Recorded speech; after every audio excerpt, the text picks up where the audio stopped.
All right, I don't have the time, the energy, or quite frankly, the health for an extended little rant to start the show, so let's just get right into it.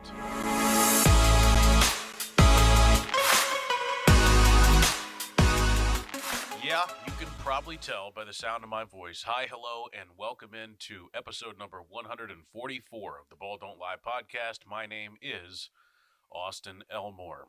I am a little bit under the weather. Some would say my life at the moment is in shambles. I might be going through a little bit of a midlife crisis, but it's too early to share any of that now.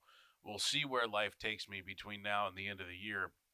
And maybe we'll talk about it on the podcast. But in the meantime, I know I couldn't skip another week of the Ball Don't Lie podcast. I didn't want to. This is something I wanted to do for me and something I wanted to do for you. So on the show today, ESPN released their list, their conversations with executives across the National Football League about the top quarterbacks in the NFL. We'll talk about that. Plus, the Bengals announced on Wednesday their new Ring of Honor inductees. Dave Lapham and Leapin Lamar Parrish will go into the Bengals Ring of Honor when they play the Jets in October this year. We'll talk about those two things. And for the first time in a long time, your questions, both on Twitter and on Instagram. If you wanted to be a part of the show, if you had a question for me, I'll answer as many of your questions as I can on this episode of Ball Don't Lie. Again, thank you for being here. Let's start with the list. Each offseason, led by Jeremy Fowler and the group of NFL insiders, ESPN interviews and asks executives across the NFL to rank their top quarterbacks. And they do this with a bunch of different positions. They do it with quarterback, wide receiver, off ball linebacker, defensive ends, offensive line. It's just they do this with everybody. And so the one that everyone gets most up in arms, I guess you could say, about is the quarterback position. Because, first of all, let's just say this. The weeks after the 4th of July leading up to training camp, which is what we're in right now, those are the doldrums, right? Those are the most difficult, most boring, most nothing is going on at all time in the NFL. Guys are on vacation. There's very little happening. Right now, as of right now, only one team has reported to training camp, and that's the Los Angeles Chargers, and that's because they play the Lions at the end of this month in the Hall of Fame game. The Lions, I believe, are getting underway right now as well. So, it's always interesting to see how executives and people inside the NFL view the top 10 quarterbacks instead of the people that make the lists during the offseason and during these doldrums and this time during the summer. And so I'm always interested to see, okay, how exactly does Joe Burrow stack up and how do they view Joe Burrow as compared to how I view Joe Burrow? Let's just set the table right now. I know I am biased, but I've also been a football fan for a long time. I think I have a pretty good knowledge of the game. I think I understand it in a pretty deep level. I think I continue to learn a lot about the NFL. I legitimately believe that Joe Burrow is the best quarterback in the NFL. If you were to ask me right now, who are the best quarterbacks in the NFL? I would say Joe Burrow number 1, Josh Allen number 2, Lamar Jackson number 3, Patrick Mahomes number 4. That would be my list. And that's just because Mahomes, he's still really, really good, just has been outplayed, I think, by those other three in recent years. So how did those executives in the NFL rank them? Well, no surprise, Patrick Mahomes was number 1. Now, last year, he was number 1. He was all right this year. He was pretty good. He wasn't fantastic. He wasn't unbelievable. He didn't win the MVP, but executives still ranked him number 1. Last year, he had 3,928 yards, 26 touchdowns, and 11 interceptions. That's a good season. That's not a Patrick Mahomes level season. And so for me, that's why I would bump him down a little bit, especially the way that the other three quarterbacks played this year. But Mahomes, according to the executives, still number 1 in the NFL. Who's number 2? That goes to Josh Allen. And Josh was fantastic. He won the MVP award last year.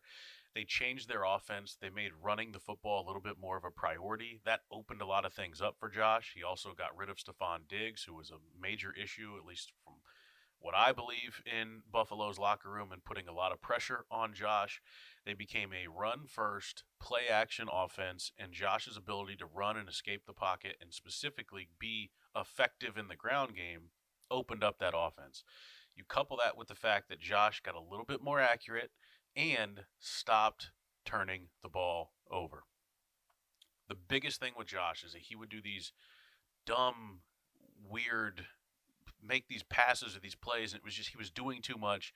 He would fumble the ball, and or he would throw an interception. One of those two things, and it would often hurt Buffalo. The way they lost this year had nothing to do with him. He was fantastic in every conceivable way. If he continues in that trajectory and he's not turning the ball over, Josh is going to be at the top of this list or near it for a very long time. Number 3, according to the executives, is Joe Burrow. Now, what they have the executives do is rank all these quarterbacks in their own way. So it shows you the highest ranking that someone placed and the lowest ranking that someone placed. So for Joe, his highest ranking, someone put him at number 1. His lowest ranking, someone put him at number 5. Last year, he was number 2. And this year was the best season of his career, but he actually dropped down a spot. Again, the reason for this, because of how good Josh Allen was this past season. But here's what ESPN writes about Joe Burrow being ranked the 3rd best quarterback in the NFL. Prolific is the best way to describe Burrow's 2024 campaign, leading the NFL with 4,918 yards and 43 touchdowns on his way to his 2nd Comeback Player of the Year award. Burrow makes a compelling case as the game's most accurate quarterback. His 70.6% completion rate against the backdrop of a league-high 652 attempts is impressive. His 11% off-target rate is also the lowest among starting quarterbacks. That is Burrow's superpower. He doesn't have the unbelievable running ability and athleticism as Josh Allen and Lamar Jackson do. He doesn't have the gargantuan arm and the elite play caller that Patrick Mahomes does. But Joe Burrow is incredibly accurate, and he's slimy and slippery inside the pocket. He's a better athlete than people think, but when it comes to mechanics and putting the ball where it's supposed to be, even coming off of a surgically repaired wrist, there's nobody in the NFL better at putting the ball where it's supposed to be than Joe Burrow. A quote, "If we're talking about playing the quarterback position, nobody is playing it better than him," a veteran AFC scout said. Quote, "Footwork, ball placement, the mental game at the line of scrimmage, feel for pocket, eye level, finding creases to step up and throw. He's the best right now, and he's more mobile than he gets credit for." Continuing on with what ESPN wrote, last season, Burrow became the first player in NFL history with 250 passing yards and 3 touchdowns in 8 straight games. And similar to Mahomes, he had much to overcome last year. Don't forget, Alex Kappa and Cordell Volson were the 2 worst guards in football. Quote, "I get the guy has 2 elite wideouts, but their run game was average and the offensive line was not very good either," an AFC executive said. On top of all of that, their defense was porous and he kept them in every single game for the most part.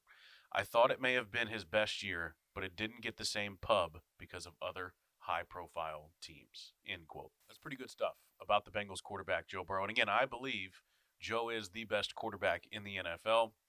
Rounding out the top 5, Lamar Jackson was right behind him at number 4. I thought Lamar was sensational this year. And they talk about him being perhaps the most feared player in the NFL. And I think I agree with that. You know, as a Bengals fan and having to face the guy twice a year, I absolutely dread it. Like, I hate the idea of the Bengals having to play Lamar Jackson. And really, both those games that the Bengals played against him this year, you can see why.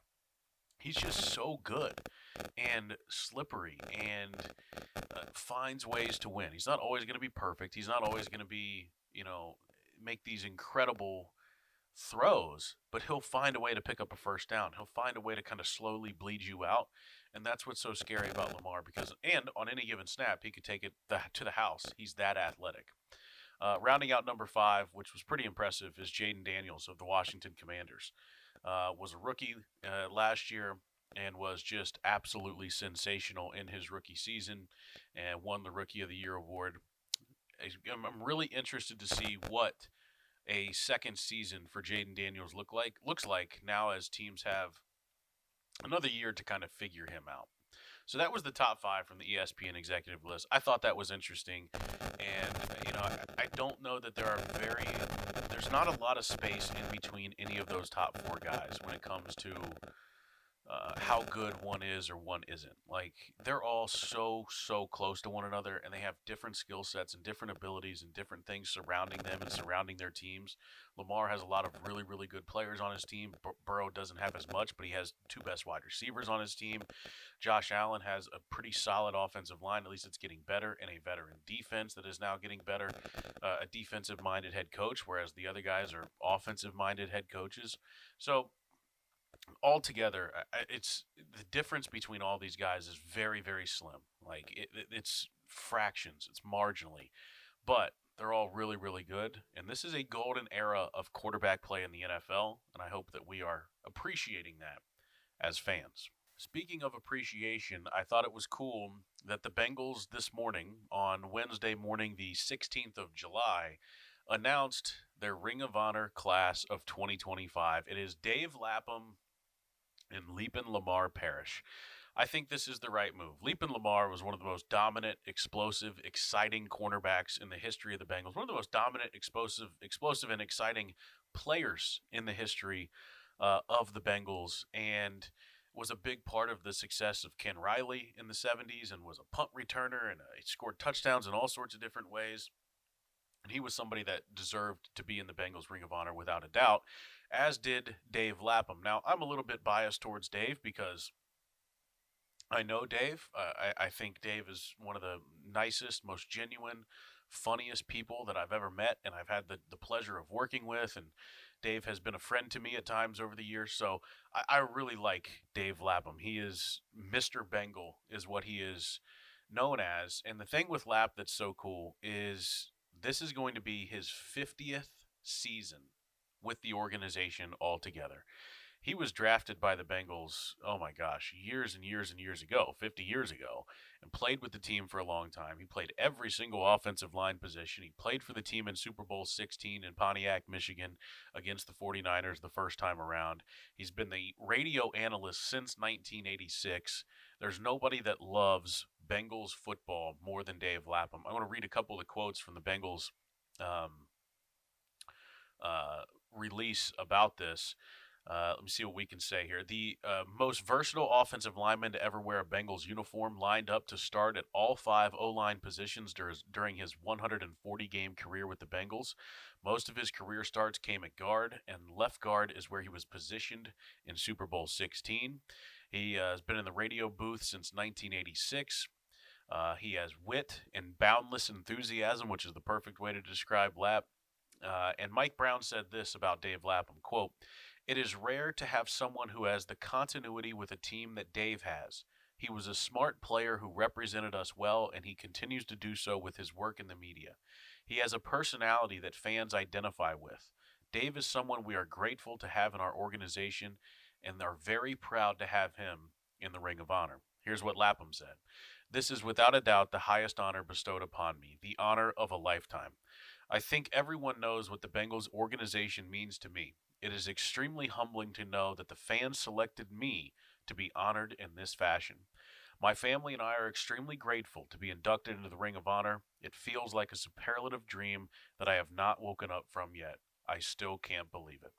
So awesome for Dave Lapham. If you've ever heard the radio calls, you hear Dave, screaming and yelling and hooting and hollering, and it's the best thing ever. And he is just a genuine guy who loves football more than anything else. He loves the Bengals more than anything else.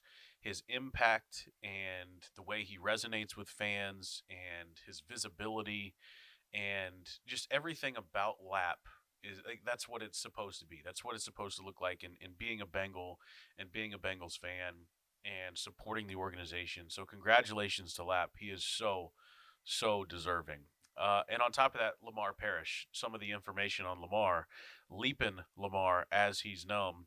This is what it says. Recognized for his charismatic personality and flashy attire in the 70s, his play was just as electrifying. He remains the franchise's highest scoring defensive player with touchdown returns on 4 interceptions, 4 punts, 3 fumbles, and 1 kickoff. He boasted an 18.8 punt return average, 18.8 yard punt return average in 1974, which is still the best mark by any player in a season since the merger in 1970. Pretty impressive, especially when you consider guys like Devin Hester and Dante Hall and Josh Cribbs and Pac-Man Jones, even for that matter, have been returning punts in that time over the course of that period. Parrish tallied 25 interceptions as a member of the Bengals, the 5th most in team history. Then went on to record 22 more during his stints with Washington and Buffalo. His 6 Pro Bowl selections, 70 to 71 and 74 to 77, are the 2nd most ever by a Bengals defensive player. Mike Brown said, quote, "Lamar was an exceptional player with phenomenal quickness. As a cornerback, he was great in coverage. Receivers couldn't shake free of him. As a punt returner, he was excellent, probably the most exciting punt returner we have ever had. He was a dynamic runner, quick and fast, and it showed when he had the ball in his hands. Lamar is very deserving of this honor." Lamar Parrish. "To be selected into the Ring of Honor means the world to me. As a little boy, I had a dream of becoming the greatest football player in the world. I thank the Bengals and Paul Brown for drafting me and giving me the opportunity to play in the NFL. I appreciate everyone who voted for me. I am pleased and extremely grateful to be selected. This is the most prestigious award that I have ever received, and it means a lot to me." The Bengals Ring of Honor game is going to be Sunday, October 26th against the New York Jets. Absolutely looking forward to that. And we'll talk more about that on ESPN 1530 later on today and the rest of the week. By the way, I'm solo for the next week or so, so if you want to hop in and listen to the show anytime noon to 3 on ESPN 1530 iHeartRadio app, I invite you to do so. Let's switch it up a little bit and let's answer some questions. I open this up to anything. You could ask me anything. Doesn't have to be Bengals related. It could be anything you want to know about. I put that out there. So let's go over to Twitter and let's see what kind of questions I got from Twitter. We're also going to see what kind of questions did I get from the good folks at on my Instagram page as well. And sorry about not having this pulled up and ready to go right away, but we're here now. Rob wants to know one player from the Bengals and Reds you would bring back from the past from each team that would be the most beneficial to leading them over the top, and why? Ooh, good question.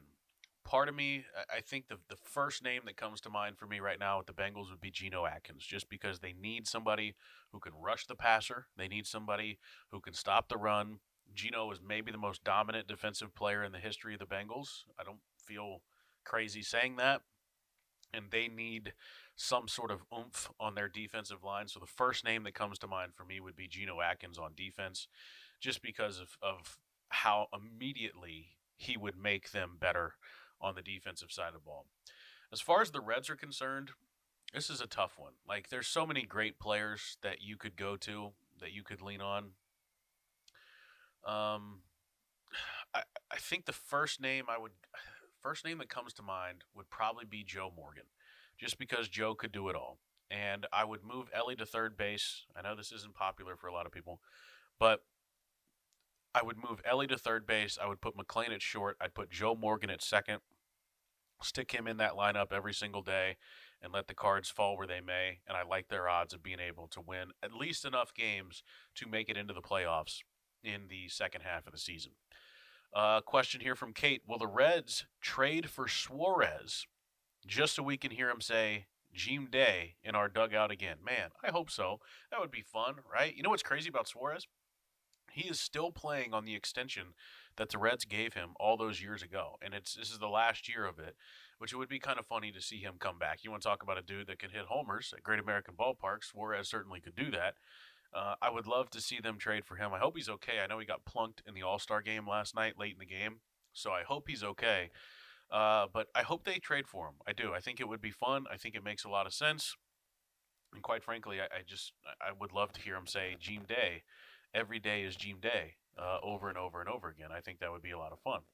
All right, let's check out the questions from Instagram. What all we got? Happy National Hot Dog Day. Okay. Happy National Hot Dog Day to you as well. How do you like your steak? Over medium? Just like medium rare? Maybe even just, yeah, medium rare. Yeah. I said over medium like they were eggs. Medium rare. Maybe just medium. Medium. Is Zach Taylor on the chopping block this year if the Bengals don't perform? I think he is. I don't know that he should be. This is kind of a segment I did the other day. Is you can be big mad at Zach Taylor all you want, and I get it, and I don't think it's entirely unfair to say that Zach should be on the hot seat going into this season. I don't think that's crazy to say that. However, I look at the fact that Shamar Stewart's still not signed, Trey Hendrickson's still not signed, Demetrius Knight Jr., the second-round pick, is still not signed. There's $30 million in unused cap space. You didn't really replace the offensive lineman with capable starting offensive linemen. You still have questions on the depth of your defensive line and the depth of your secondary and the depth of the safety position. And I look at it and say, well, there's $30 million you could have spent to shore up those positions, and you didn't do it. And that's kind of the front office and ownership's fault. That's not Zach Taylor's fault. So can he really be at fault for a team that's not that good? I don't know. Or a team that wasn't prepared for injuries or shortcomings or poor play? I don't know. Is it entirely Zach Taylor's fault? I don't know if it's fair. But I do think his seat will be warm because of the fact that Joe Burrow is his quarterback. Baseball draft is different, but thoughts on taking high school prospects when help is needed ASAP? I think the baseball draft is just a crapshoot. There's only a handful of guys that can really go from college to the pros quickly. I mean, Chase Burns, Paul Skeens, Nick Kurtz. There's not a long list of those dudes that come up and are immediately productive with the big league club.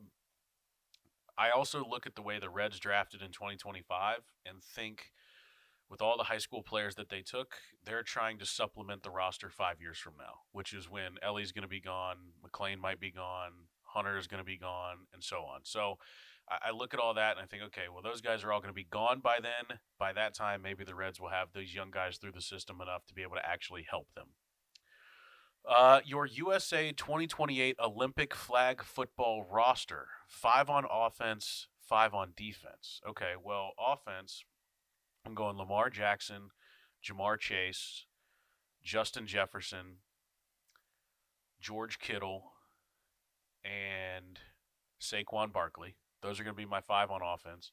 On defense, I'm going to go Myles Garrett, Patrick Surtain.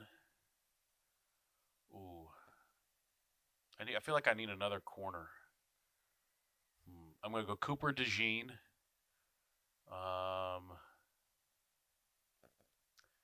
Who else would I just need a freak. Who's a freak that I could rely on defense? Why am I blanking right now? Why am I blanking on these guys? This is not good. This is not entertaining. Hold on. Let me do a quick. I know I'm freak. Hold on. You froze me. Who else do I want here? Let me look at some of these guys. Kyle Hamilton from the Ravens. I'll take him. And then who else? Somebody just an absolute freak. I gotta have athleticism though.